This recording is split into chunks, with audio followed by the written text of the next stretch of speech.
Le top 3 des maladresses les plus fréquentes lors d'un premier encart et les meilleures astuces pour les éviter.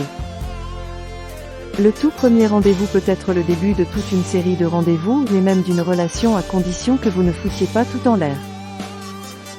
Certaines maladresses courantes peuvent être commises lors d'un premier encart, et quand bien même quelques-unes seraient légères et sans grande incidence sur le résultat, d'autres par contre pourraient pousser l'autre personne à ne plus répondre à vos appels, ni vouloir vous revoir.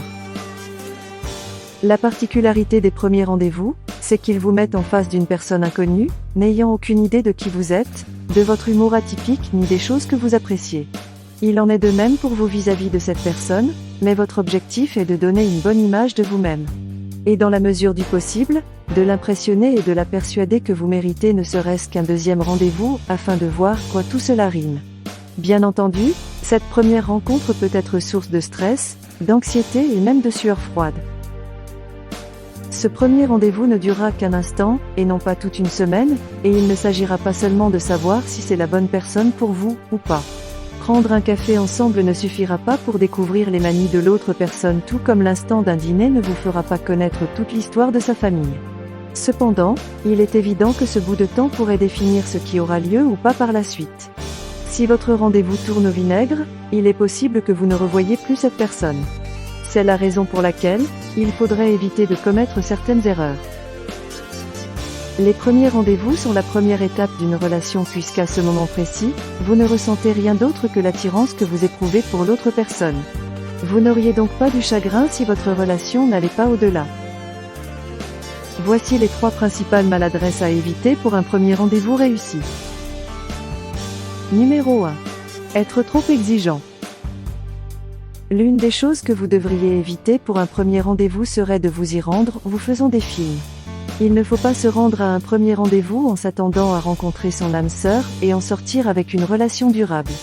L'essentiel à ce stade serait de savoir si vous aimeriez vous rendre à un second rendez-vous, et réfréner toutes vos idées excédant cela. Vous vous éviterez ainsi le trop-plein de stress que crée la rencontre. Vous serez également moins nerveux et n'aurez pas de trop grandes attentes, au risque d'être déçu.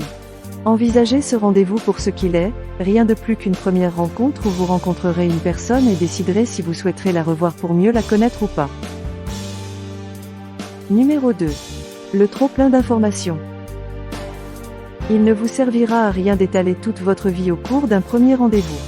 Vous n'avez pas non plus besoin de dire à l'autre combien votre fratrie et vous êtes proches, de lui révéler vos plus grands rêves ou vos projets d'avenir.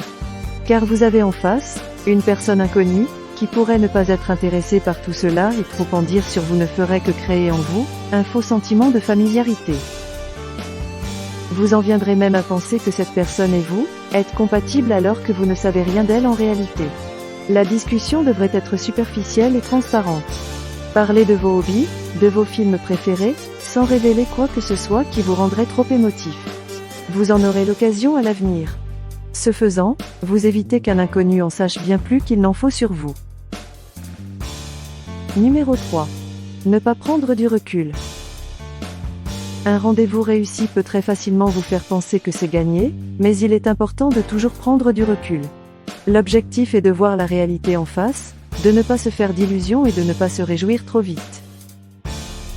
Vous n'avez pas à laisser une personne compter énormément pour vous rien qu'après une première rencontre, car cela pourrait vous causer du chagrin, de la déception, voire même un sentiment de trahison si la relation n'évoluait pas comme vous le souhaitez, et qu'un deuxième rendez-vous venait à ne jamais avoir lieu.